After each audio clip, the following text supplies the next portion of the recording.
Majo, John, Madden in my camper van in downtown Veracruz on Tuesday morning, the 6th of February. This out here is the beautiful Parque Zamora, central downtown park in the center of the business district of Veracruz. Out there is the business district. It's quite fascinating, but that's not what this talk is about. I'm just giving you a little of the visual. And here is some fresh bird shit on the windshield of my car that I picked up overnight.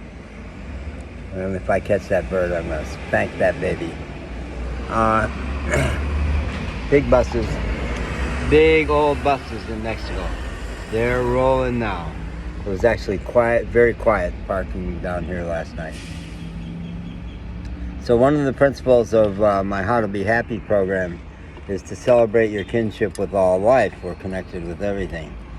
One aspect of that is that I don't know where I picked up the notion about I'm closing the windows of my car. I opened them to give you the visual, but now it's a little too cold.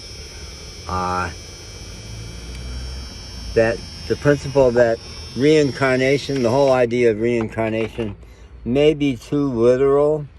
If we suddenly start having memories of being a monk in the 13th century in Europe, does that mean we were that monk?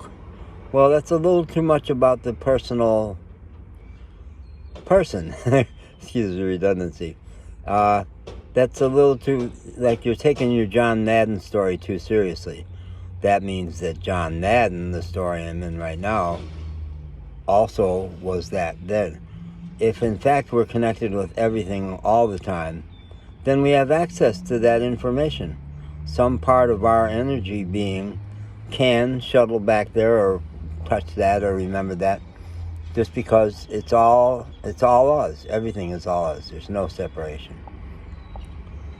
Now, a micro version of that is that everything we have lived in this lifetime is filed up here somewhere. And unless we've had real serious brain damage, it's still there. I've had non-serious brain damage from 30 years of taking disastrous psych drugs that made my brain not work very good. And the things I experienced during those 30 years that did not get filed as well, but they're there. And what I'm discovering after 4 years now of not taking them anymore is that the stuff that happened before that is real sharp and clear. And it's just popping up. Now, I just had one just 10 minutes ago. When I was a kid, we used to watch Superman on TV. So when I was a kid, we're talking the 50s. And I swear, I don't know when, do the modern Superman movies show this? I had a memory. Clark Kent was his daytime personality, his persona, his disguise.